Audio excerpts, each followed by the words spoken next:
tạo dựng môi trường cho trẻ. Tạo dựng nha. Giờ chúng ta lấy một số cái hình ảnh để các bạn thấy tạo dựng môi trường cho trẻ. Đầu tiên là không gian tủ sách. Tủ sách phải lớn hơn tủ lạnh. Đây là cái không gian tủ sách. Cái phòng khách của các bạn ốp cái tủ sách đụng tường luôn. Đụng tường luôn. Kêu thợ vào nó đóng cho. Một cái tủ sách này mất 5 triệu đến 6 triệu là xong.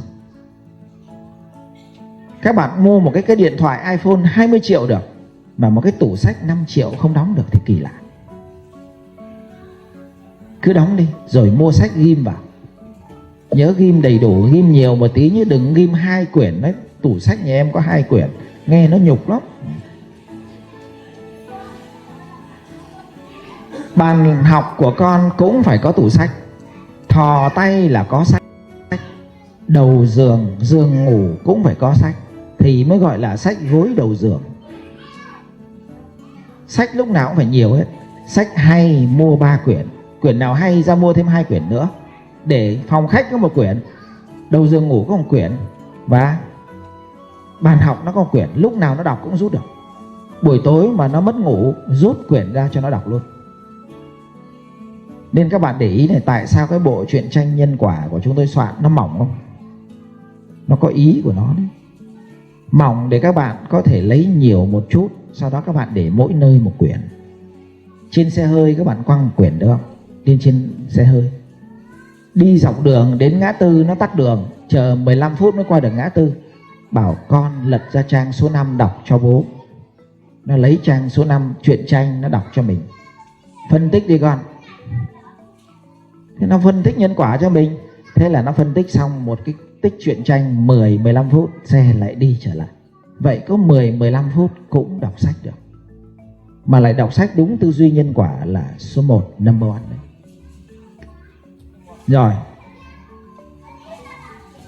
Các bạn thấy đẹp không? Cánh cửa này, tủ sách này, tủ sách này. Toàn bộ. Các bạn nào làm một gấu nữa, cánh cửa này cũng là tủ sách luôn. Đẩy cái cửa tủ sách nó mở vào. Nhìn nhát qua tưởng không có phòng, đẩy cái phòng vào. Rất đẹp nhé. Đó.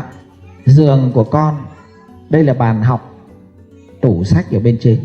Với tay là có sách nha. Rồi. Võ thuật, rèn nghị lực này, võ thuật. Chơi thể thao thì chơi trò thể thao nào nó hơi mạo hiểm một tí. Đừng chơi những trò thể thao hiền quá. Giai đoạn 1 chơi trò thể thao hiền được. Giai đoạn 2 chơi trò thể thao nào mà tính thách thức nó cao lên một tí. Nhưng mà lưu ý luyện con kiểu này xác suất nó ế chồng hơi cao ấy. Không bị ế vợ nếu nó là con trai, nhưng nó là con gái nó sẽ bị ế chồng. Vì nó tìm người con trai bằng hoặc hơn nó là khó. Nên nó phải chấp nhận lấy anh bằng hoặc kém nó. Thì mình phải dạy nó tính khiêm tốn, bớt cái bản ngã xuống thì nó mới lấy được. Chơi những cái trò chơi mạo hiểm một tí. Học ngồi thiền. Học ngồi thiền để luyện tâm, cho tâm nó tĩnh lặng trở lại nha, nó bình an trở lại. Đi làm thiện nguyện vùng sâu vùng xa. Cứ tập như thế này cho con mình thôi. Đó các bạn ha. Rồi. Còn đây, tắm băng tuyết. Các bạn nhìn thử một cái cảnh tắm băng tuyết nhá. Giáo dục phải ngay từ trong trứng nước. Nước Nga nổi tiếng với những mùa đông khắc nghiệt. Người Nga cũng được biết đến với sức chịu đựng bền bỉ của mình trong giá lạnh. Điều này không phải là ngẫu nhiên. Chúng ta sẽ cùng tìm hiểu trẻ em Nga được tôi luyện như thế nào trong mùa băng giá. Âm 5 độ C, người ta bắt đầu đào những hố băng trên mặt sông Moscow để cho buổi tập mùa đông.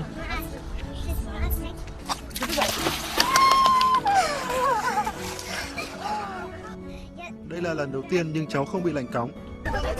Maxim không phải là đứa trẻ duy nhất ở đây được rèn luyện như thế này. Bây giờ chúng ta làm gì nhỉ? Ra đó thật nhanh, thở và giữ hơi thở dài. Nào!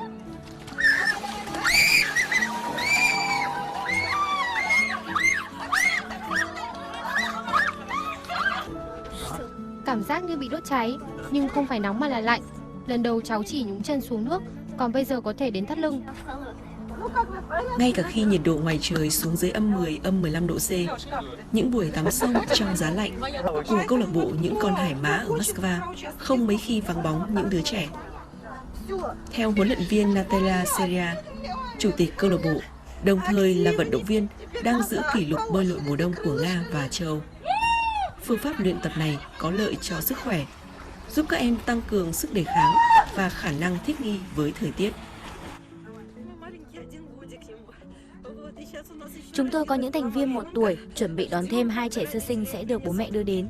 Trẻ em tham gia rèn luyện cùng bố mẹ, tắm nước đá giúp kích ứng cơ thể, tăng cường trao đổi chất. Phương pháp này nâng cao hệ miễn dịch, làm cho cơ thể ít ốm đau và sẽ khỏe mạnh hơn.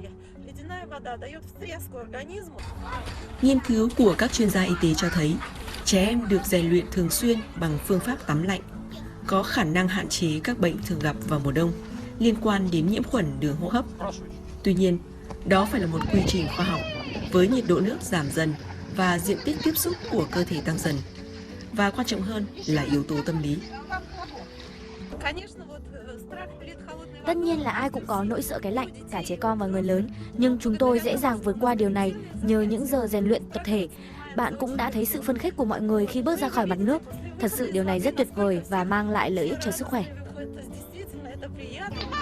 Những đứa trẻ này tự ví mình như những con hải mã không sợ băng giá. Và sau mỗi buổi rèn luyện, các em không chỉ khỏe mạnh hơn mà còn có tinh thần vui vẻ, hòa đồng và lạc quan hơn. Rồi. Ở bên Nhật cũng có cái hiện tượng này đúng không? Đến cái mùa đông họ đào một cái hố ở giữa lòng sông á, xong các cụ mặc cái đồ Nhật Bản nhảy xuống phải bơi qua. Bên Nhật cũng thế, châu Âu cũng thế. Duy có Việt Nam là không chơi như thế. Vì Việt Nam mình đi tắt đón đầu. Đấy. Rèn nghị lực nó không khó như các bạn nghĩ đâu. Cái chữ rèn nó không quá khó. Chữ rèn nó ứng với ngoại cảnh. Ngoại cảnh như thế nào các bạn đẩy cái ngoại cảnh đó khó lên một tí, đẩy con mình vô thế là xong. Nó không quá cực. Và chữ rèn không cần ngồi vào bàn. Ngồi vào bàn cũng được mà không ngồi vào bàn chả sao. Tôi lấy một ví dụ này, các bé nó đang chơi ở đây này. Thì chơi ở đây chưa phải là rèn đâu. Bảo đứa nào muốn được chơi ở đây trồng cây chuối cho bố 15 phút là rèn. Lấy cái gối ra để dọc đường, tất cả cắm đầu xuống chổng ngay chân lên trời, lên gân lên cốt, nó chịu sức mạnh đè vào cổ. Không gãy cổ đâu. Mấy đứa con nít nó khó gãy cổ, âm xương nó còn dẻo, chỉ cái cụ 7-80 mới gãy cổ thôi. Thế là các bạn cho nó trồng cây chuối 15 phút rồi nó mới được chơi. Nó chơi đến lúc nào mà nó ồn thì bảo rồi hết thời gian chơi rồi, đứa nào muốn chơi tiếp trồng cây chuối tiếp. Thế là nó lại trồng cây chuối 15 phút, nó lại im cho mình 15 phút. Còn không muốn nó trồng cây chuối thì sao? Cho nó hít đất. Muốn chơi được, muốn chơi ở đây thì phải hít đất được 20 cái. Giao một đứa lớn nhất đếm, mấy đứa kia cứ phải đếm 1. Đứa nào làm sai hít đất lại. Thế là các bạn lại yên lặng đừng nửa tiếng nữa. Cái gì đâu mà. Mà đối với tụi nó vui lắm, vì cả nhóm nó làm nó rất vui nhé. Tủ sách tinh hoa. Sách thì phải có tủ sách tinh hoa nhé. Thì đây là cái tủ sách tinh hoa. Nó có 12 cái đầu mục. 12 đầu mục. Mỗi một đầu mục các bạn để 10 quyển sách thì các bạn sẽ có 120 quyển. Mỗi một đề mục các bạn để 20 quyển, các bạn có 240 quyển. Do các bạn thôi. Không cần đọc hàng nghìn quyển đâu, vài trăm quyển đủ rồi. Tôi là người đọc rất nhiều sách. Tôi là người đọc khoảng loanh quanh 2.000 quyển. Và tôi biết không cần đọc nhiều như thế. Vì hầu như tôi đọc rất nhiều sách rác trong đấy. Xong rồi tôi đọc xong tôi bỏ, tôi quên. Đến bây giờ nói cái tựa quyển sách tôi còn không nhớ. Thì coi như quyển đã bỏ. Mà cái số lượng sách mình nhớ trong đầu tính đến bây giờ còn khoảng 50-70 quyển thôi. Như vậy là tủ sách tinh hoa mà chọn cho nó kỹ, 100-200 quyển đọc cho nó sâu, thế là đủ. Còn những quyển còn lại là đọc sách giải trí, chứ không phải đọc sách để luyện cho mình giỏi lên. Còn đây là tủ sách để luyện cho mình giỏi lên. Còn đây là cái loa pháp thoại 1210 bài để hàm dưỡng tâm hồn. Trong cơ thể của mình nó có cái tâm và trí, thì cái này nó hay là hàm dưỡng tâm trí của mình. Bạn nào muốn đi sâu thì đọc mấy bên đây: nghiệp, nhân quả, tứ diệu đế, bát chánh đạo, hướng dẫn thiền, giận, tham, tình yêu, tình cảm và si mê. Về nghe hết đống này tôi trả lại tiền. xuống dưới mua loa 450.000, về sau 3 năm nghe hết tôi tặng lại 450.000. Được chưa? Sướng thế gì nữa. Mà nghe không hết thì thôi, chịu. 1000 người chắc được khoảng vài người nghe hết. Các bạn nghe được khoảng 200 bài đó là may lắm rồi, tốt lắm rồi, chuyển hóa nhiều lắm.